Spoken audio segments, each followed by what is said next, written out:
کو پا لیا ہوتا، کاش کہ اللہ رب العالمین کو خوش کر لیے ہوتے، توحید والی زندگی گزار لیے ہوتے۔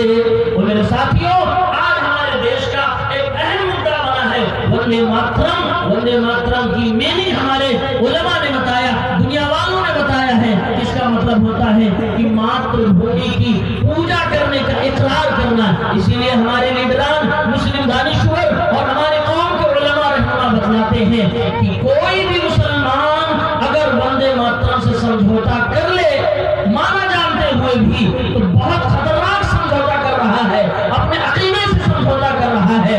مسلمان کبھی یہ نہیں کہہ سکتا کہ میں اللہ کو چھوڑ کر کسی دھرتی کو پوچھتا ہوں، کسی سمندر کو پوچھتا ہوں، کسی دریا کو پوچھتا ہوں۔ کبھی بھی مسلمان ایسا نہیں کر سکتا۔ مسلمانوں کی تو آواز ہے لا الہ الا اللہ، اللہ کے سوا کوئی معبود برحق نہیں۔ مسلمان اللہ کے سوا نہ کسی پتھر کو پوچھتا ہے، نہ کسی جنگل کو، نہ دریا کو، نہ سمندر کو، نہ آسمان کو، نہ گگن کو، نہ دھرتی کو، کسی کی پوجا نہیں کرتا۔ وہ کرتا ہے تو بس اللہ وحدہ لا شریک کی پوجا کرتا ہے، عبادت کرتا ہے۔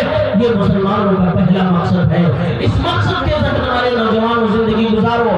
تمہاری زندگی میں لاکھ مشغولیات ہو، لاکھ پریشانیاں آ جائیں، خوب بزی ہو جاؤ، کوئی بات نہیں۔ کاروبار تمہارا لمبا چوڑا ہو جائے، پڑھائی کی لائف بڑی بزی ہو جائے، کھیتی باڑی بزی ہو جائے، مزدوری بہت ہو جائے، لیکن یاد رکھنا مسلمانوں توحید کے ساتھ سمجھوتا نہ کرنا۔ ہمارے پیغمبر جناب محمد عربی صلی اللہ علیہ وسلم کے سامنے سمجھوتا لا کر رکھ دیا گیا۔ اے محمد رسول اللہ، اگر مکے کی خوبصورت عورت سے آپ کو شادی کرنا تو بتائیے، مکے کی خوبصورت عورت آپ کی نگاہ میں دی جائے گی۔ اگر مکے کے سردار بننا تو یہ بھی بتائیے، آپ کو مکے کا سردار بنا دیا جائے گا۔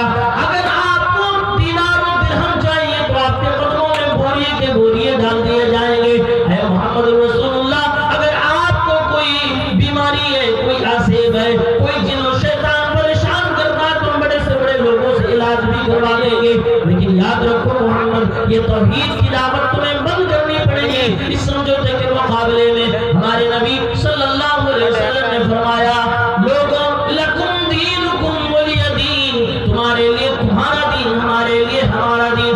اگر میرے دائیں ہاتھ میں سورج کو بھی لا کر رکھ دو اور بائیں ہاتھ میں چاند کو بھی لا کر رکھ دو، تو محمد رسول اللہ کبھی بھی توحید کی دعوت سے سمجھوتا نہیں کرے گا۔ ہم اس نبی کو ماننے والے ہیں، ہم اس نبی کا کلمہ پڑھنے والے ہیں۔ تو یہ پہلی نصیحت ہے کہ مقصد والی زندگی بناؤ، اور مقصد ہمارا پہلا اور بڑا مقصد یہ ہے کہ ایک اللہ کو راضی کرنا، توحید کرنا۔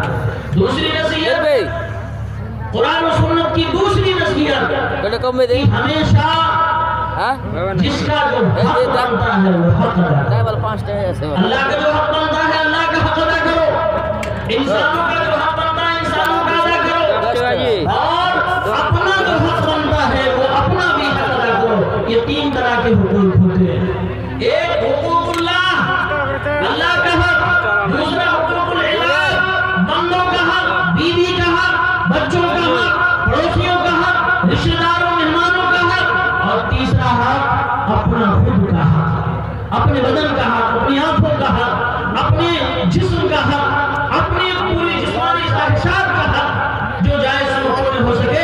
یہ تینوں طرح کے حقوق کو ہمیں پورا کرنا ہوگا۔ صحیح بخاری کی ایک حدیث میں آپ کو سناؤں، ایک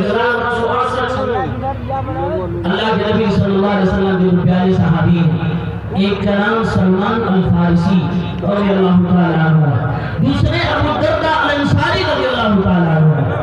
ابو الدرداء الانصاری رضی اللہ تعالیٰ عنہ بڑے نیک طبیعت کے انسان تھے، دنیا میں ان کو بہت زیادہ دلچسپی نہیں تھی، وہ اللہ کو خوش کرنے میں اتنے لگے تھے کہ وہ دنیا کو توجہ بھی نہیں دے رہے تھے۔ سلمان فارسی حضرت ابو الدرداء کے اسلامی بھائی بن گئے، بھائی چارہ کرا دیا گیا۔ سلمان فارسی رضی اللہ تعالیٰ عنہ ایک دن اپنے دوست کے گھر زیارت کے لیے گئے کہ میرا دوست مر گیا، چلو اپنے دوست کے گھر جا کر کچھ دیر اس کی حال چال لوں گا، اس کے گھر پہ رہوں گا، کھانا کھاؤں گا، اس کے ساتھ وقت گزاروں گا، حالات سے واقف ہو جاؤں گا، پھر چلاؤں گا۔ حضرت سلمان فارسی ان کے گھر پہ گئے، جب گھر پہ جاتے دیکھتے میرا دوست موجود نہیں، میرے دوست کی بیوی موجود ہے، حضرت ابو الدرداء کی بیوی موجود۔ جب حضرت ابو الدرداء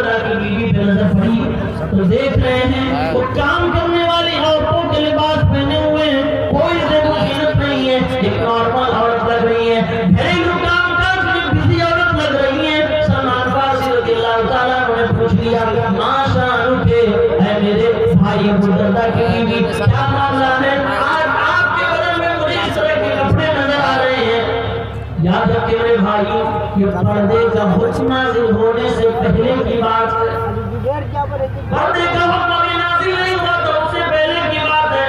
اس سے پہلے انہوں نے دیکھا تھا اور پوچھ لیا کیا ماجرا ہے، کیوں آپ خوبصورت کپڑے نہیں پہن کے رکھی ہیں؟ کہنے لگی، اشارے اشارے میں انہوں نے جواب دیا، اے سلمان، آپ کے بھائی ابو دردہ جو ہیں یہ دنیا میں زیادہ روچی نہیں رکھتے ہیں، یہ مجھ سے زیادہ مطلب نہیں رکھتے ہیں، یہ روزے رکھتے ہیں دن میں اور شام کو رات میں تہجد کی نماز پڑھتے ہیں، یعنی کہ دنیا میں ان کو بہت زیادہ انٹرسٹ نہیں ہے۔ فرمانے لگے ٹھیک کوئی بات نہیں، آنے دو۔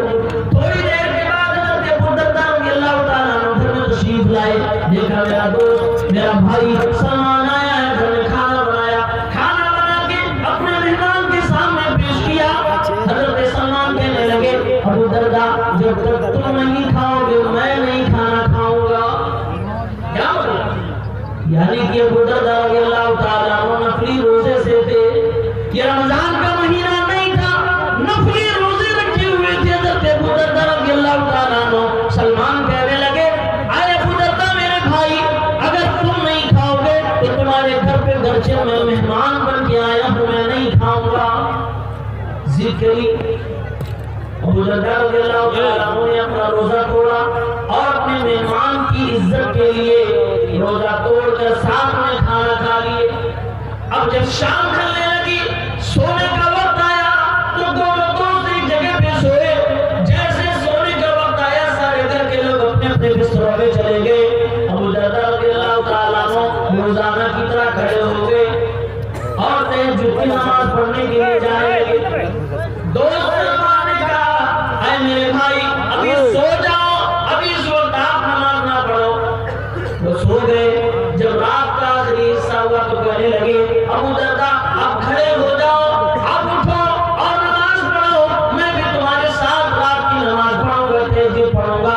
نمازیں پڑھ لی۔ اب میرے بھائی ذرا دھیان سے سننا، ایک دوست دوسرے دوست کو رات کی تاریکی میں تہجد پڑھنے کے بعد کیا نصیحت کر رہا ہے؟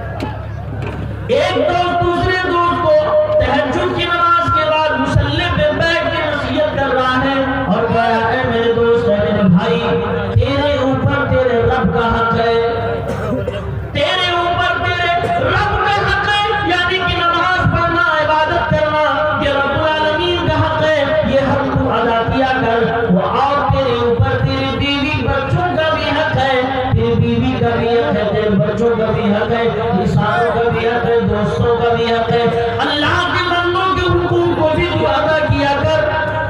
وَإِنَّ لِنَفْسِكَ عَلَيْكَ حَقًّا، اور تیرے اوپر تیرے بدن کا بھی حق ہے، یعنی کہ جتنا سونے کی ضرورت ہے سو بھی لیا کر، اپنے جسم کا خیال بھی رکھا کر، ایسا نہ ہو کہ روزانہ تو دن میں روزہ رکھ اور شام کو تو تہجد کی نماز پڑھ، اپنی کمزوری کو خراب کر لے، اپنی صحت کو برباد کر لے۔ اے میرے بھائی ایسا نہ کیا کر، یہ تین حق ہے، اللہ کا حق، بندوں کا حق اور اپنا حق پورا کر۔ فَآتُوا كُلَّ ذِي حَقٍّ حَقَّهُ، حضرت سلمان نے فرمایا او میرے بھائی ابو دردہ جس کا جو حق بنتا ہے وہ ادا کر دیا کرو، اللہ کا حق ادا کر دو، بندوں کا حق ادا کر دو، بیوی کو ٹائم دے دیا کرو، بچوں کو ٹائم دے دیا کرو، اپنے آپ کو بھی وقت دے دیا کرو۔ اب یہ بات دونوں دوستوں کے درمیان ہوئی، صبح جب ہوئی دونوں اللہ کے نبی صلی اللہ علیہ وسلم کے پاس پہنچے اور اللہ کے نبی کو سارا ماجرا سنایا۔